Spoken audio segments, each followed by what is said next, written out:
नमस्कार। खबरें भयंकर लेकर आपके साथ मैं हूं करुणा शंकर शर्मा और आज खबरें भयंकर में हम चर्चा करने वाले हैं एलएसी पर इस वक्त भारत और चीन के बीच हालात कितने ज्यादा गंभीर बने हुए हैं और साथ ही साथ आज जब army chief MM Naravane Ladakh पहुंचे हैं, लद्दाख के दौरे पर वहां पर तैयारियां क्या है भारतीय सेना की, इन सब का जायजा लेने के लिए, समीक्षा करने के लिए पहुंचे, तो इसका मतलब क्या। और साथ ही साथ आज खबरें भयंकर में एक और बड़ी साजिश के बारे में हम जिक्र करेंगे और बकायदा खुद बीजेपी के राज्यसभा सांसद सुब्रमण्यम स्वामी की तरफ से ट्वीट करके इस बारे में आगाह किया गया है।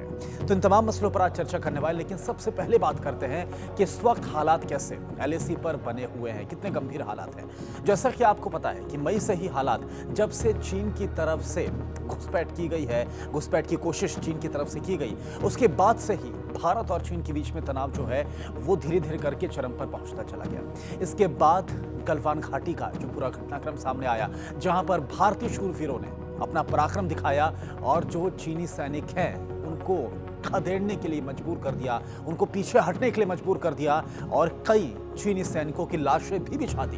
बकायदा उसका सबूत भी हमने आपको टीवी9 भारतवर्ष पर दिखाया है। लेकिन फिर भी एक तरफ आप देखिए, चीन लगातार इस बात का जिक्र कर रहा था कि बातचीत होनी चाहिए, बातचीत के जरिए हल निकलना चाहिए। एक तरफ बातचीत हो रही थी, ब्रिगेडियर स्तर की बातचीत हो रही थी, तमाम अलग अलग दौर की बातचीत हुई, तमाम कोशिशें हुई, लेकिन फिर भी जो चीन है वो अपनी चालबाजी से पीछे नहीं हटी। और फिर क्या हुआ, 29 और 30 अगस्त को चीन ने एक बार फिर से घुसपैठ की कोशिश की और यहां पर एक बार फिर से उसको मुंह की खानी पड़ी। और इस बार उसने पैंगोंग झील जो साउथ इलाका है वहां पर चीन की तरफ से कोशिश की गई घुसपैठ की, लेकिन भारतीय शूरवीरों ने चीनी सैनिकों को वहां से खदेड़ भगाया। ये हुआ। और दूसरी एक बार फिर से 31 अगस्त को कोशिश की गई और फिर से एक बार भारतीय शूरवीरों ने अपना पराक्रम दिखाया और यहां पर भी चीनी सैनिकों को मात ही झेलनी पड़ी भारत के हाथों। इसके बाद से ही चीन बौखलाया हुआ। इसके बाद फिर क्या हुआ देखिए, जो मौजूदा तनाव, इसके बाद भारत सरकार की तरफ से तमाम जो ऐप्स हैं उनको भी बैन किया गया। करीब 118 ऐप्स हैं जिनको बैन किया गया। ये एक बड़ी स्ट्राइक, जो थर्ड स्ट्राइक है वो चीन के खिलाफ की गई है और चीन और ज्यादा बौखला गया है। तो ये एक मौजूदा जो स्थिति है वो इस वक्त भारत और चीन के बीच में नजर आ रही है। और इसी तनाव के मद्देनजर आज army chief MM Naravane, Manoj Mukund Naravane आज लद्दाख पहुंचे। वहां पर उन्होंने एलएसी पर जाकर हालात का जायजा लिया है। जो भारत के सैन्य अधिकारी उनसे बातचीत की है और मनोबल बढ़ाने का भी काम किया है। और जो भारतीय शूरवीर हैं लगातार पूरी मुस्तैदी के साथ डटे हुए हैं किसी भी चीनी गुस्ताखी से निपटने के लिए। अब यहाँ पर दो बड़ी चीजें हुई हैं 29 और 30 अगस्त के बाद। देखिए, पहली बड़ी चीज ये हुई है कि भारतीय सैनिकों ने जून के बाद पहली बार ऐसा हुआ है कि पैंगोंग झील का जो नॉर्थ इलाका है, जो फिंगर 4 का नॉर्थ इलाका है, यहाँ पर एक बार फिर से कब्जा कर लिया गया है। एक तो बहुत बड़ी कामयाबी ये भारतीय शूरवीरों को मिली है और दूसरी बड़ी बात यह है कि जो ब्लैक टॉप है स्ट्रेटेजिकली बहुत ही ज्यादा ये इंपॉर्टेंट है। ब्लैक टॉप जहां पर चीनी सैनिकों की तरफ से बकायदा इस जगह पर तमाम अलग अलग साजो सामान, दूरबीन, कैमरे लगा रखे थे ताकि किसी मूवमेंट पर नजर रखी जा सके, लेकिन इसके बावजूद भारतीय सैनिकों ने वहां से खदेड़ भगाया जो चीनी सैनिक हैं। तो ये हुआ, ये दो बड़ी कामयाबी भारतीय सेना के हाथ लगी है। लेकिन इन सब के बीच अब आपको बताने जा रहे हैं कि चीन किस तरह से एक तरफ तो बातचीत का दिखावा कर रहा है और दूसरी तरफ पीठ पीछे अपनी चालबाजी कर रहा है। और इसी को लेकर आज बीजेपी के राज्यसभा सांसद सुब्रमण्यम स्वामी की तरफ से एक ट्वीट किया गया और उन्होंने ये कहा कि जो चीन है वो अब भारत के साथ लगते तिब्बत बॉर्डर पर सुखोई, जो रूस निर्मित सुखोई फाइटर जेट्स हैं, उनकी तैनाती बड़े संख्या में कर रहा है।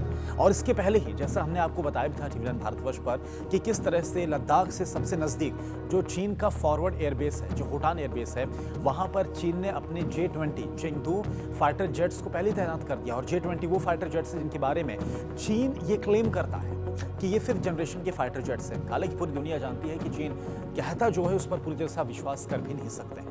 हालांकि भारत की तरफ से पूरी तैयारियां, भारत ने भी अपने जो फॉरवर्ड एयरबेस है यहाँ पर सुखोई से लेकर जैगुआर और तमाम जो फाइटर जेट्स हैं मिग 29 को तैनात कर दिया। और इसके अलावा आपको जैसा पता है कि जैसे ही फर्स्ट फ्लीट फ्रांस से राफेल की पहुंची है, 5 फाइटर जेट्स पहुंचे और अगली जो फ्लीट है वो 4 फाइटर जेट्स की जल्द पहुंचने वाली है।